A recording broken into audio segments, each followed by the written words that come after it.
A little while ago, my son came to me and said, "Dad, Mom's having a bad day. We need to go buy her something." He said, "What does Mom want?" And I said, I don't know, son. And then he left the room. He came back a minute later and he said, "Dad, chocolate. We need to buy Mom some chocolate." Now, why on earth would my son come to me wanting to express his love for his mother by identifying that we need to purchase her something?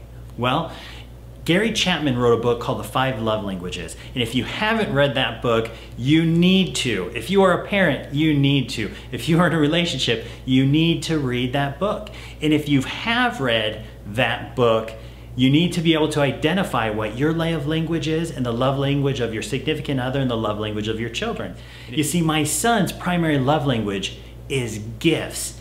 And that, to him, means love. When someone gives him a gift, that's an expression of love for him, and that's his primary love language. Now, just because it's a gift, it doesn't necessarily mean it has to be something expensive. If I went on a walk, brought a rock back to my son and said, "Hey son, I was thinking about you while I was gone.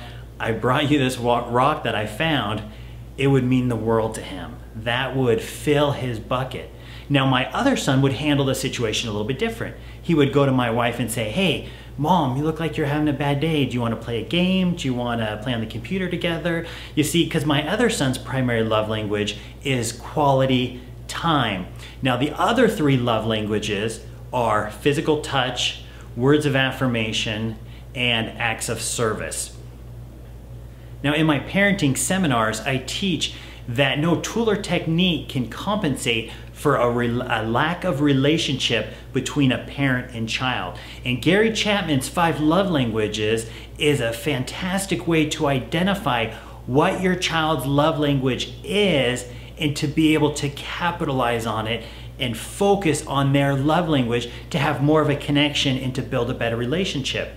Now, below in the comments, there is a link to his website. You can actually take a test to identify what your love language is, as well as your family's love language. Now, another way to identify your children's love language is to ask them, how do you know Mom and Dad love you?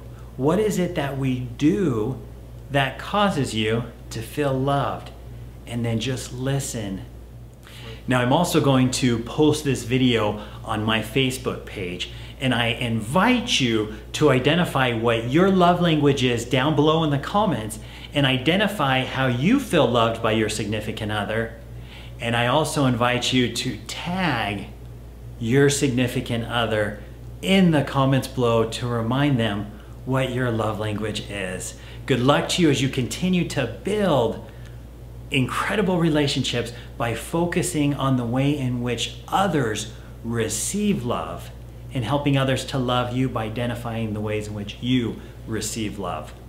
Good luck to you.